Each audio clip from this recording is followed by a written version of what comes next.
Sotong khas Tasikmalaya ini sudah matang dan teman-teman bisa lihat ya, ini cantik banget, ujung-ujungnya rapi gitu. Dari tekanan yang tadi kita kasih itu dia menghasilkan ujung-ujung yang rapi begini. Sekarang kita cicip. Bismillahirrahmanirrahim. Ada bagian yang garing ya, jadi ada kriuknya, dalamnya empuk. Kelihatannya gulungannya kayak gini.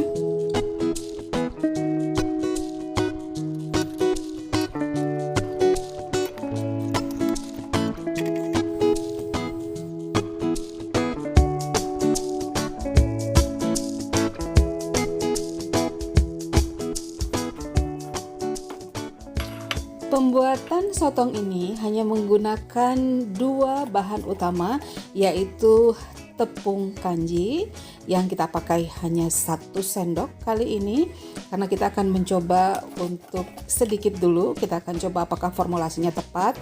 Dan ini kita gunakan 5 sendok tepung terigu. Bahan utamanya ini, kemudian bumbu sebetulnya sesuai selera. Di sini dipakai sejumput garam, sekitar setengah sendok teh garam. Kemudian juga kita pakai sejumput dari kaldu bubuk atau sekedar setengah sendok teh kaldu bubuk. Setelah itu kita akan encerkan dengan air. Tapi sebelumnya kita harus memastikan bahwa semua komponen ini merata. Kalau tidak begitu, nanti terigunya bisa bergerindil. Karena itu pastikan sangat rata, karena kanji itu sifatnya lebih mudah larut, sehingga ketika dia sudah tercampur rata dengan terigu, maka kita akan lebih mudah untuk melarutkannya. Dan tentunya supaya kita lebih mudah mengerjakannya, gunakan air sedikit demi sedikit, terus ditambahkan. Dengan cara seperti itu, maka berindilan-berindilan yang biasanya timbul akan bisa dihindari. Oke, seperti ini kira-kira konsistensinya. Kekentalannya seperti ini. Kalau suka lebih encer boleh juga, tetapi ini untuk ancer-ancer kita gunakan seperti ini. Oke, sekarang kita siap membuat dadar, dan ukurannya biasanya di industrinya, di pabriknya menggunakan ukuran wajan yang kecil. Jadi di sini juga kita akan menggunakan wajan yang kecil. Nah, ini contoh adonan yang diencerkan. Kalau tadi ukurannya 200 ml ya, ini ditambahkan sedikit jadi lebih encer. Oke, seperti ini kita dadarkan, dan setelah mulai mengering kita angkat. Nah teman-teman, dadar ini sebaiknya digulung nanti kalau sudah banyak gitu ya, biarkan dingin dulu baru digulung. Tapi kalau misalnya mau dikerjakan sambil menunggu wajannya satu ya, sambil nunggu yang itu kering juga boleh. Cuma memang tingkat kemudahannya akan lebih mudah kalau kita kerjakan setelah kita tumpuk dulu banyak dan dibiarkan dingin. Selain memang sudah dingin di tangan, akan lebih mudah untuk merekatkan bagian tepi-tepinya. Nah ini teman-teman lihat, kita tumpuk terus ya hingga nanti jadi dingin. Nanti setelah itu baru kita akan kerjakan penggulungannya.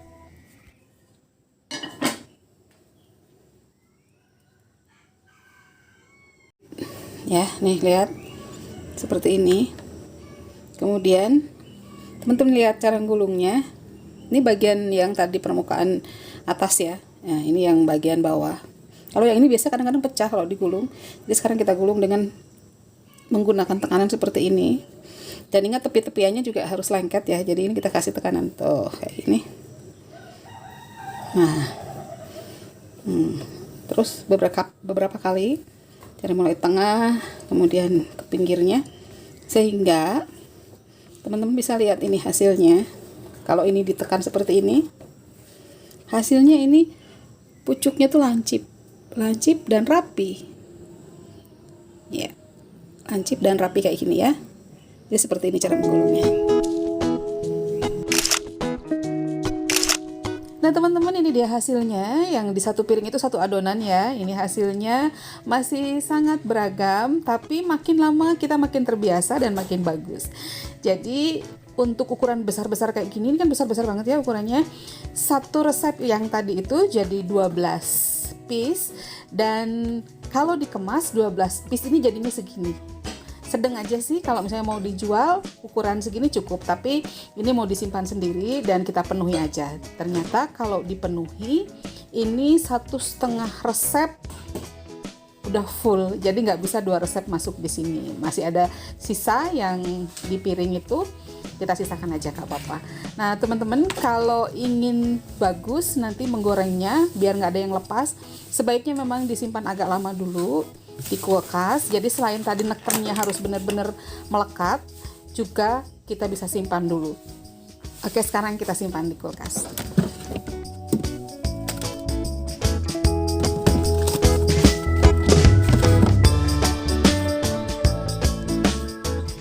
Teman-teman, ini aku pisahkan yang satu resep sengaja untuk langsung digoreng.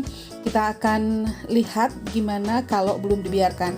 Jadi sebetulnya nggak perlu dimasukkan kulkas, nggak apa-apa. Kita bisa biarkan di suhu ruang supaya dia betul-betul melekat dulu. Nah teman-teman, kalau misalnya mau titip di warung ya dan dikemas plastik ataupun box seperti ini 2 hari di suhu ruangan, bukan di suhu kulkas, masih tahan. Jadi 2 hari bisa bertahan, dan setelah itu sebaiknya langsung dimasak.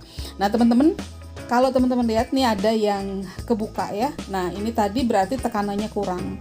Selain tekanannya kurang, juga memang karena ini nggak disimpan dulu, jadi ini memang langsung digoreng.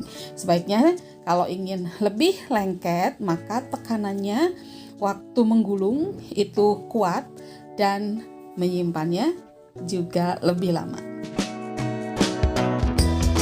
Nah ini dia sudah matang, dan kayak abang-abang yang jualan, kalau kita beli itu kan dikasih bumbu tabur. Jadi sekarang kita akan taburkan juga bumbu, boleh bumbu atom ataupun yang lain sesuai selera, dan juga biasa ditaburi dengan cabai bubuk supaya lebih sedap lagi rasanya.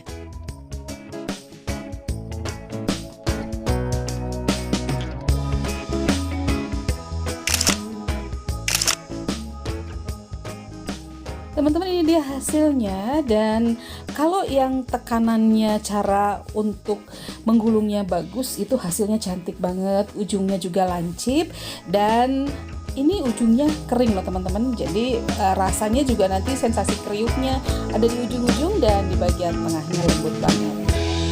Nah kalau kurang nekannya jadinya kayak gini teman-teman, dia kebuka. Kurang lama ya dibiarkan, kalau lama dibiarkan dia nanti lengket di dalam kulkas gitu, disimpan. Tapi yang penting ketika menekan, tekanannya cukup kuat. Oke teman-teman, sekian dulu, semoga bermanfaat. Jangan lupa untuk tetap berbagi, berbuat manfaat pada sesama. Disrahmi mengucapkan terima kasih. Wassalamualaikum warahmatullahi wabarakatuh.